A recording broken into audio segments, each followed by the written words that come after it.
Selamat datang semuanya di podcast saya. Nama saya Joshua Reinhardt. Saya telah membaca banyak buku dan melakukan banyak penelitian. Dan saya merasa tergerak untuk membagikannya ke teman-teman semua. So, enjoy the podcast dan semoga bermanfaat.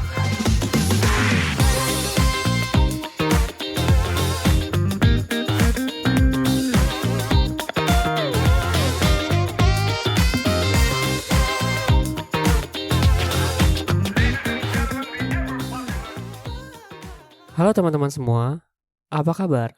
Semoga teman-teman baik-baik saja dan sehat selalu. Pada kesempatan kali ini, saya ingin membahas suatu topik yang berhubungan dengan uang dan psikologi manusia. Dan juga tentang sesuatu yang sedang banyak dibicarakan pada saat ini, yaitu mengenai currency, cryptocurrency, NFT, non-fungible token, dan uang itu sendiri.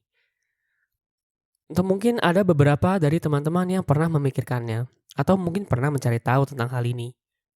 Yaitu sebenarnya uang datang dari mana sih? Bagaimana kita umat manusia menerima sebuah potongan kertas? Atau hanya sebuah angka di komputer sebagai sesuatu yang layak kita perjuangkan dengan menghabiskan 8-10 jam sehari untuk bekerja? Untuk menjawab pertanyaan itu, saya akan membawa pembahasan kali ini dari sudut pandang sejarah, ekonomi, dan psikologi. Nah, pertama-tama, kita harus sadar dahulu teman-teman, bahwa money atau uang adalah sebuah karya dari manusia. Itu adalah sebuah human invention, di mana kita menggunakan uang untuk tujuan menyelesaikan sebuah masalah. Nah, pertanyaannya, masalah apa gitu ya teman-teman? Nah, untuk menjawab pertanyaan itu, saya akan membawa teman-teman flashback ke sekitar 5.000 tahun yang lalu sebelum terciptanya uang. Jika kita kembali ke masyarakat awal gitu, kita menemukan transaksi teman-teman. Kita melakukan transaksi bertukar barang-barang yang telah kita buat atau barang-barang yang kita temukan. Tapi begitu manusia mulai mengolah bumi dan membentuk masyarakat, kita mulai mengkhususkan diri, dan itu berarti kita tidak hanya suka bertransaksi dan bertukar, kita juga harus melakukannya. Namun disinilah kita mengalami masalah yang disebut coincidence of wants. Nah, apa itu coincidence of wants? Katakanlah saya membuat sebuah kemeja gitu, dan teman-teman menghasilkan sebuah makanan. Jika teman-teman ingin baju dan saya ingin makanan, that's a very good situation gitu. Itu adalah situasi yang sangat bagus, kita bisa saling bertukar dan bertransaksi. Saya bisa menukarkan kemeja saya yang saya hasilkan dengan makanan yang teman-teman hasilkan. Namun akan jadi masalah ketika saya tidak ingin makanan, atau jika teman-teman sudah mempunyai kemeja yang sangat banyak. Kita menjadi tidak bisa bertukar. Dan itu mulai menjadi masalah nyata bagi masyarakat saat itu. Jika saya menginginkan makanan, tetapi teman-teman tidak menginginkan baju saya gitu. Mungkin saya dapat menemukan seseorang dengan beberapa barang ketiga yang teman-teman inginkan. Tapi itu berarti banyak waktu yang saya harus habiskan hanya untuk sebuah makanan. Dan jika saya tidak dapat menemukan barang lain yang ingin teman-teman tukarkan, akan menjadi sebuah masalah. Dan masalah ini menjadi lebih dalam dari yang kita pikirkan ketika kita mempertimbangkan kurangnya mesin pendingin atau transportasi gitu. Bayangkan gitu, jika saya seorang nelayan dan teman-teman seorang petani. Dan katakanlah kita ingin bertukar. Katakanlah musim panen teman-teman hanya datang sekali setahun. Saya tidak bisa bertukar dengan teman-teman dengan hasil panen yang belum teman-teman dapatkan. Dan semua ikan ekstra saya yang saya tangkap hari ini akan menjadi sangat busuk pada waktu panen teman-teman. Dan meskipun ini mungkin tampak seperti contoh yang sangat spesifik, bertukar untuk makanan mungkin adalah transaksi yang paling umum di dunia pada zamannya, pada zaman dahulu. Jadi kita perlu menemukan barang ketiga yang kita berdua inginkan yang bisa kita tukarkan. Muncul pertanyaan, bukankah akan lebih mudah jika ada barang ketiga universal yang diinginkan dan bisa dipertukarkan setiap orang? Jadi kita tidak perlu melakukan barter beberapa kali setiap kita menginginkan sesuatu. Nah, di titik itulah tercipta uang. Semua uang adalah barang ketiga yang tidak rusak dan yang kita semua sepakati memiliki nilai, sehingga menjadi unit pertukaran. Saya menggarisbawahi kata sepakati, teman-teman. Jadi kata sepakat ini adalah sebuah elemen yang sangat penting dari sebuah uang. Ini menjadi sangat penting ketika kita berbicara perkembangan uang di tahap berikutnya. Tetapi saya akan berhenti di sana. Yang pasti, elemen sepakat atau trust menjadi sangat penting dari sebuah uang. Kembali ke awal munculnya uang. Uang dapat dikatakan sebagai barang perantara, di mana semua barang lain dapat diperdagangkan. Dan sementara kita sering memikirkan koin yang terbuat dari logam mulia untuk tujuan ini, kenyataannya adalah kita telah menggunakan banyak hal unik sebagai uang selama sejarah peradaban manusia. Misalnya, ternak sering dijadikan uang. Maksudnya, hewan ternak dapat bertahan cukup lama. Hewan ternak bertahan selama bertahun-tahun. Mereka praktis dan mereka cukup langka, teman-teman. Dan kemudian ketika orang Eropa tiba di Amerika, alkohol sering dijadikan sebagai mata uang. Rokok sering menjadi uang penjara dan kamp tawanan perang. Di Tiongkok kuno, uang dalam bentuk alat perkakas dan pisau menjadi beberapa contoh dari uang logam mulia. Dan uniknya, favorit pribadi saya, teman-teman, di sebuah pulau bernama Yap, sebuah batu kapur raksasa berbentuk donat dijadikan uang. Ukuran batu ini sangatlah besar sehingga begitu benda tersebut dibawa ke pulau itu, tidak ada yang memindahkannya. Mereka hanya ingat siapa yang memiliki yang mana. Faktanya, semua batu ini harus digali di luar pulau itu, karena tidak ada batu kapur yang terbentuk secara alami di Pulau Yap. Dan suatu ketika, seorang kru kembali dari ekspedisi penggalian. Tiba-tiba badai menghantam dan mengirim batu mereka ke dasar laut.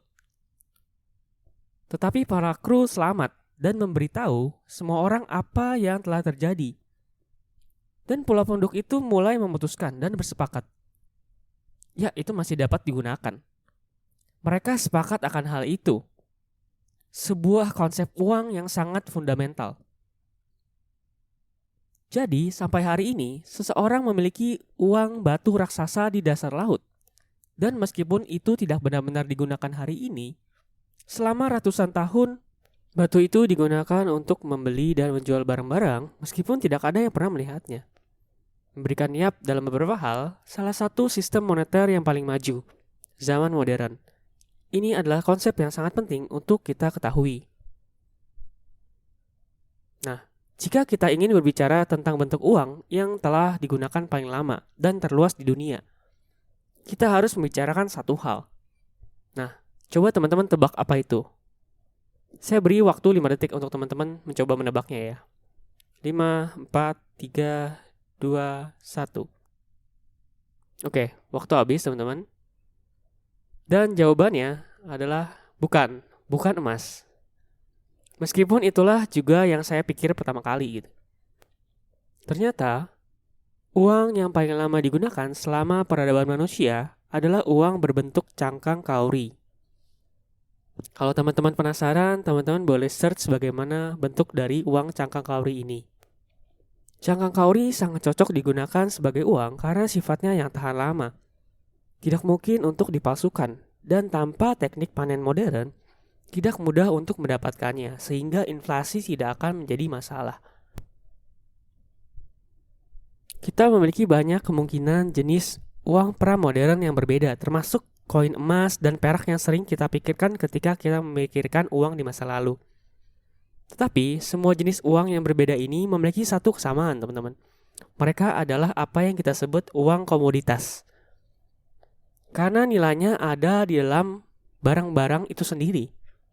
Bahkan, cangkang kauri dianggap langka dan indah, dan dapat digunakan untuk perhiasan dan sejenisnya, sehingga dianggap memiliki nilai intrinsik. Dengan cara yang sama, kita merasa emas memiliki nilai intrinsik karena kelangkaan dan kegunaannya. Sekarang, itu masuk akal untuk mata uang gitu. Rasanya aman dan masuk akal. Kita dapat mempercayai nilai koin emas di tangan kita. Maksudnya, mengapa kita menukar sesuatu yang berharga dengan sesuatu yang tidak berharga seperti setumpuk kertas? Nah, hal ini muncul karena ketika ekonomi kita tumbuh, sistem ini memulai menunjukkan batasnya gitu.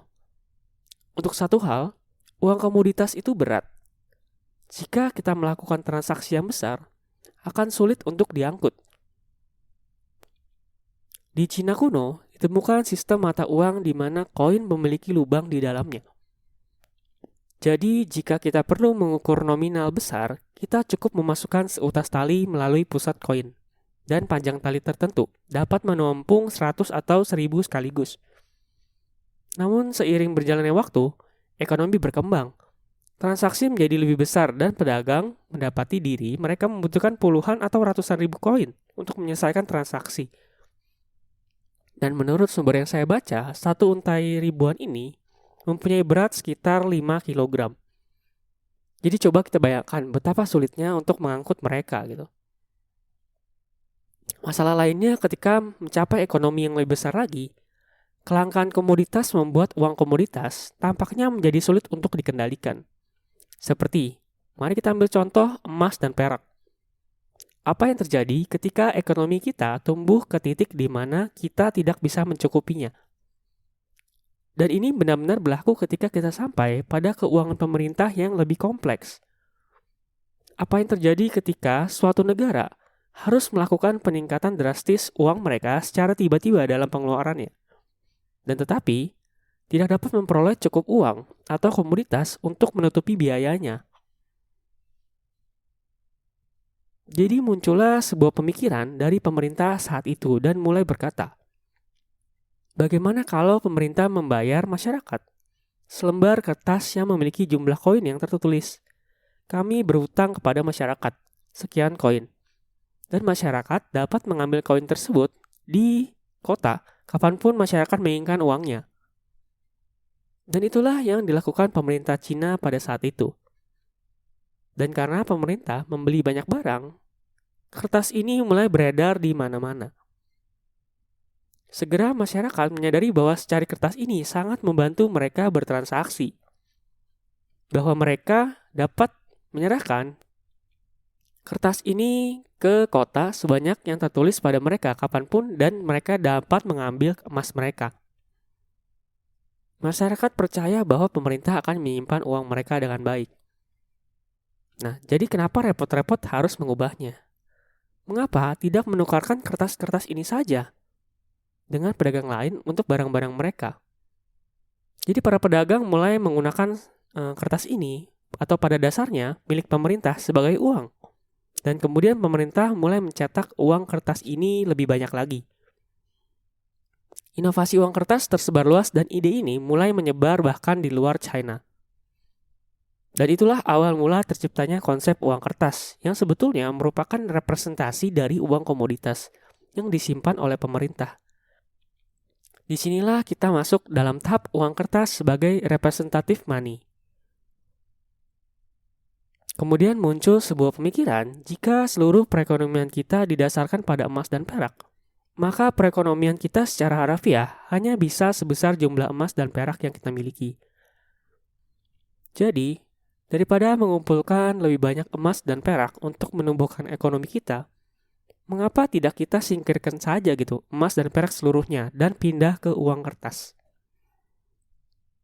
Nah, namun seperti yang kita ketahui, segala sesuatu memiliki dua sisi, teman-teman. Uang kertas tidak berbeda. Ketika kita mulai mencetak uang kertas, muncul banyak pertanyaan. Sekarang mungkin kita berpikir, berapa banyak uang yang harus kita cetak?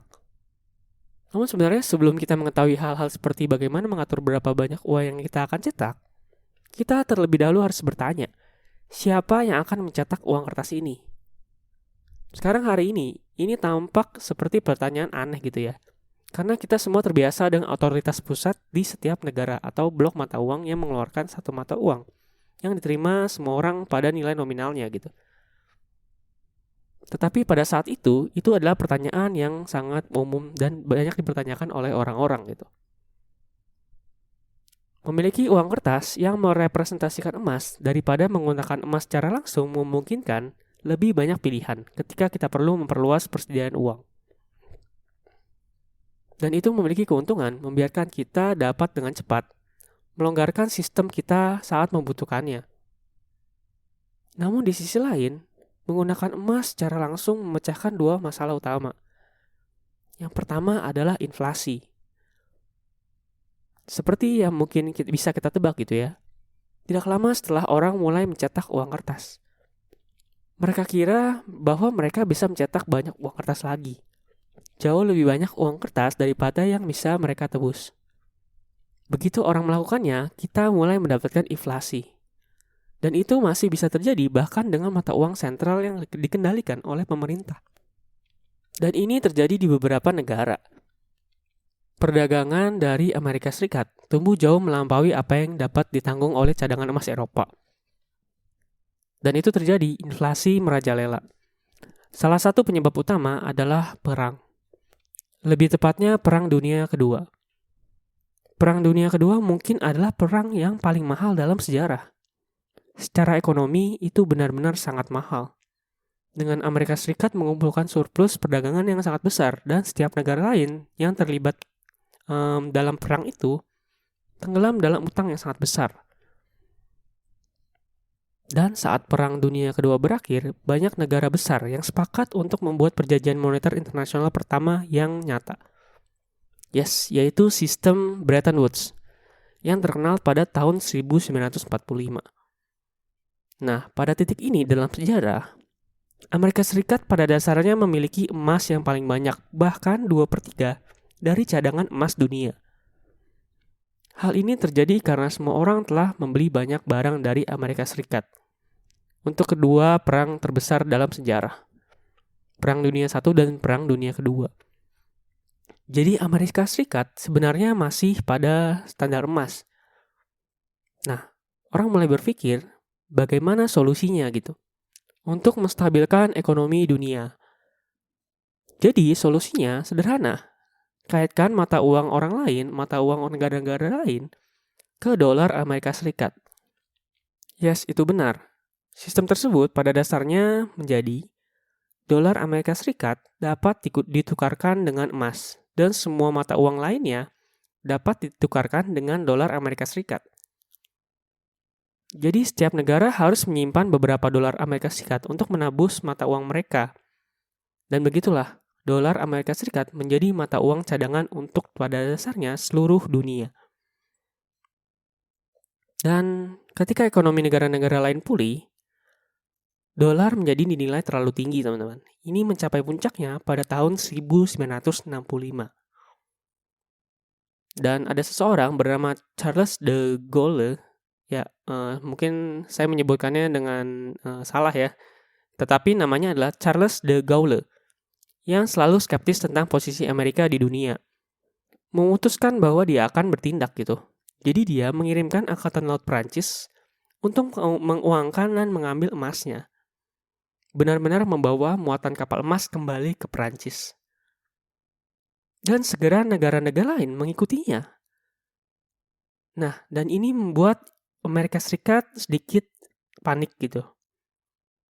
Dan pada tahun 1971, dengan dolar masih dinilai terlalu tinggi, dan perang dingin serta perang di Korea dan Vietnam menguras sumber daya Amerika Serikat dan mengirim emas keluar dari Amerika Serikat.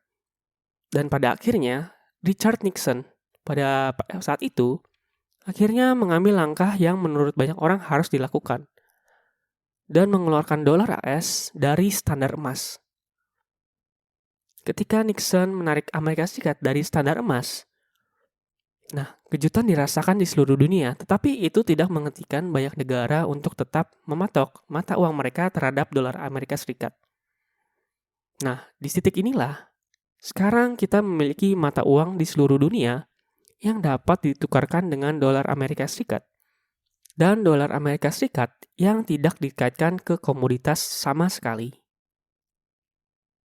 Segera banyak negara lain memutuskan untuk membiarkan mata uang mereka mengambang gitu, dalam tanda kutip ya, untuk membiarkan mereka dihargai sesuai apa yang akan ditanggung oleh pasar gitu. Disinilah kita beralih dari uang yang di-backup oleh komoditas menjadi sebuah uang yang disebut fiat. Istilah fiat adalah kata Latin yang sering diterjemahkan sebagai itu akan menjadi atau biarkan itu dilakukan.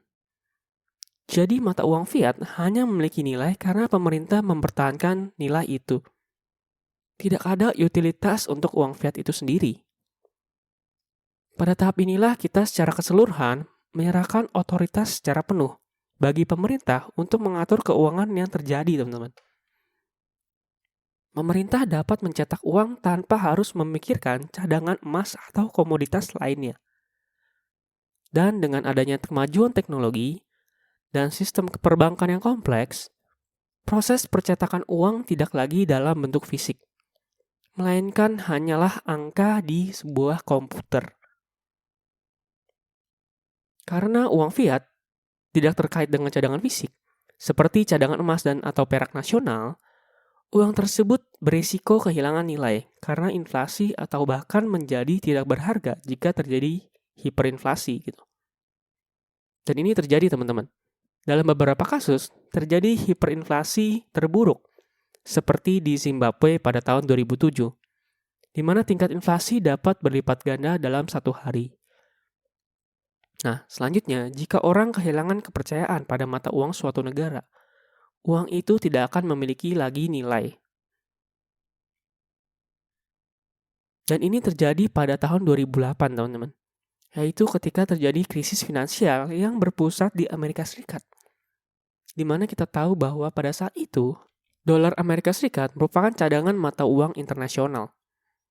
Hal ini membuat krisis pada tahun itu menjadi sebuah krisis global yang mengguncang banyak negara. Itu juga sangat mengguncang kepercayaan orang pada bank, sehingga kelas aset baru yang tidak dapat dukungan dari bank formal manapun muncul. Orang mulai bertanya-tanya apakah kemampuan sebesar itu dapat diberikan kepada sekelompok orang di pemerintahan. Orang-orang pun mulai memikirkan solusi lain untuk menyelesaikan hal ini. Dan hasilnya adalah sebuah konsep yang sangat pintar disebut cryptocurrency. Muncullah sebuah ide, salah satu cryptocurrency berupa Bitcoin, cryptocurrency yang paling populer. Dan pertama kali disebutkan pada November 2008, sekitar 2 bulan setelah krisis terjadi. Jika kita perhatikan, cryptocurrency mempunyai elemen uang yang sama dengan konsep yang kita bicarakan di awal, yaitu trust. Artinya, uang akan mempunyai value ketika kita percaya itu mempunyai value. Dan orang lain juga percaya itu mempunyai value, sehingga kita bisa bertransaksi. Kita ambil analogi gitu, teman-teman. Misalkan kita membawa uang kita gitu ya, ke sebuah pulau terpencil. Kita ambil contoh uang rupiah kita bawa ke sebuah pulau terpencil. Kemudian kita memutuskan untuk membeli sebuah barang di sana. Orang asli sana akan berkata, kertas apa ini? Mereka tidak percaya bahwa kertas itu mempunyai nilai. Sehingga kertas itu tidak bernilai, teman-teman. Sama seperti halnya dengan kita. Kita percaya bahwa mata uang kita bernilai dan dikeluarkan oleh sebuah bank sentral pemerintahan kita. Dan orang lain juga percaya akan hal itu. Disitulah itu bernilai. Dan kita bisa melakukan transaksi dengan uang itu dengan orang lain yang juga percaya bahwa uang itu mempunyai nilai. Dengan kata lain, teman-teman, sebetulnya kita bisa membuat mata uang kita sendiri. Dan ketika orang lain percaya bahwa mata uang itu mempunyai value, itu adalah uang. Nah, dari penjelasan awal di podcast ini, segala sesuatu bisa didefinisikan menjadi uang asalkan dua pihak yang bertransaksi percaya bahwa uang itu mempunyai value. Nah, kita coba kembali ke fenomena yang sedang kita alami pada saat ini. Kalau kita perhatikan pandemi COVID-19, ini berdampak cukup besar untuk seluruh negara, terutama Amerika Serikat. Sejarah pun terulang kembali seperti krisis tahun 2008. Amerika Serikat kembali mencetak uang, bahkan kali ini lebih ekstrim. Proses cetak uang ini paling cepat dan paling banyak sepanjang sejarah. Nah, sampai saat podcast ini dibuat, Bank Sentral US, yaitu Fed, telah mencetak 3 triliun dolar atau sekitar 40.000 triliun rupiah. Yes, teman-teman tidak salah dengar. 40.000 triliun dolar. Hal inilah yang membuat orang menjadi sedikit skeptikal terhadap aksi pemerintah dan kehilangan trust terhadap dolar, sekaligus mengebuka mata banyak orang akan sebuah mata uang yang tidak dikendalikan oleh beberapa orang saja. Dalam hal ini pemerintah dan bank sentral gitu. Dan dari situlah mengapa Bitcoin dan cryptocurrency lainnya tiba-tiba meroket secara signifikan di beberapa waktu ini, tepatnya di tahun 2020. Nah, apakah Bitcoin dan cryptocurrency lainnya akan dapat menggantikan uang kita? Itu pertanyaan yang cukup layak untuk didiskusikan gitu, teman-teman. Tapi saya mungkin akan berhenti sampai sana ya, teman-teman ya. Dan itulah rangkaian panjang, cerita panjang bagaimana kita bisa menerima sesuatu yang kita sepakati menjadi sesuatu yang berarti dan kita gunakan untuk bertransaksi. Nah, mempelajari perubahan besar-besaran ini dalam cara kita sebagai spesies, sebagai manusia gitu, berpikir tentang uang, dapat membantu kita untuk merenungkan perubahan historis kita saat ini dari melihat kertas sebagai uang menjadi melihat bit atau melihat angka digital sebagai uang, dan dapat membantu kita untuk mengambil keputusan yang lebih baik yang berhubungan dengan uang. So, thank you teman-teman sudah meluangkan waktunya pada kesempatan kali ini. Jika teman-teman merasa ini bermanfaat, boleh dong teman-teman share ke sosial media. Dan jangan lupa untuk men-tag saya. Terima kasih dan salam sukses.